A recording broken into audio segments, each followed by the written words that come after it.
আসসালামু আলাইকুম। সবাইকে জানাচ্ছি অগ্রিম ঈদ মোবারক।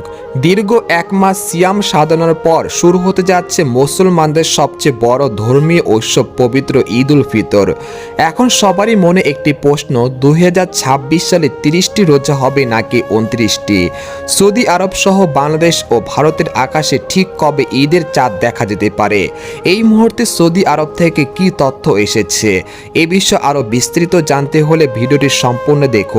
আর আপনি কোন জেলা থেকে এই খবরটি দেখছেন অবশ্যই কমেন্ট করে জানিয়ে দিন। আর সবার আগে সর্বপ্রথম সঠিক খবর জানতে আমার চ্যানেলটিকে সাবস্ক্রাইব করে রাখুন। এবার জেনে নিন এক নজরে।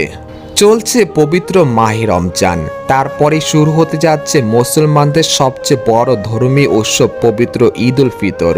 এরই মধ্যে জ্যোতির্বিদদের হিসেব অনুযায়ী চলতি বছর পবিত্র রমজান মাস পূর্ণ হওয়ার সম্ভাবনা রয়েছে 30 দিনে। সে অনুযায়ী সংযুক্ত আরব আমিরাতে আগামী 20শে মার্চ শুক্রবার পবিত্র ঈদ উল ফিতর উদযাপিত হতে পারে।